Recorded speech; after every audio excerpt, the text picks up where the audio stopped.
Hi hello నమస్తే welcome to పూరా local. Municipal ఎన్నికల్లో బీజేపీని గెలిపిస్తే రాష్ట్రానికి 500 కోట్లు నిధులు తీసుకొస్తామని కేంద్ర హోంశాఖ సహాయక మంత్రి బండి సంజయ్ కుమార్ అన్నారు.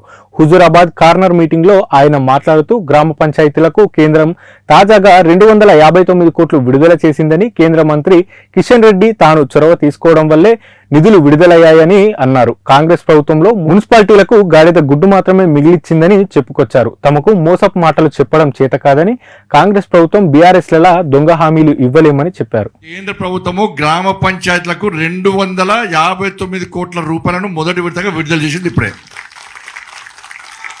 259 కోట్ల రూపాయలను ఇప్పుడే విడుదల చేసింది. ఈ మున్సిపల్ ఎన్నికలైన వెంటనే మళ్ళా 500 కోట్లు మళ్ళీ తీసుకొస్తాం. ఎవరు? నేను, కిషన్ రెడ్డి గారు. మన గ్రామ పంచాయతీ ఎన్నికలు కానీ కిషన్ రెడ్డి సాబ్ నేను ఇద్దరు పోయి మంత్రిని కలిసినాం. సార్ గ్రామ పంచాయతీ ఎన్నికలు అయిపోయినాయి, తెలంగాణలో మేము ఎక్కువ గెలిచినాం. మరి సంగతి ఏంటి సార్ అంటే, చలో ఇవాళ చెప్పిన మొదటి విడతగా 259 కోట్ల రూపాయలు ఇప్పుడే వేసారు, టీవీలలో వస్తుంది.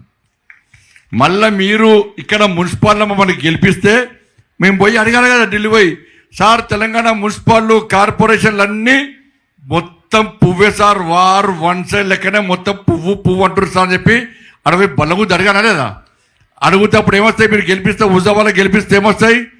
మేము పోయి అడుగుతాం సార్ నా పార్లమెంట్లో గిన్ని గెలిచేసారంటే మళ్ళీ 500 కోట్లు పట్టుకెళ్ళడానికి సిద్ధంగా ఉన్నాం. మళ్ళీ జెడ్పీటీసీ ఎంపీటీసీ ఎన్నికలు గెలిపిస్తే మళ్ళీ 500 కోట్లు పట్టుకొస్తాం. ఇది మొదటి విడతనే. ఇది కంటిన్యూగా మొత్తం తెలంగాణ రాష్ట్రానికి రావాల్సిన పైసలు మొత్తం కిషన్ రెడ్డి గారు నేను పోయి పట్టుకొస్తాం. అందుకే ఈసారి గెలిపోయింది. ఓట్లు వేస్తారా లేదా?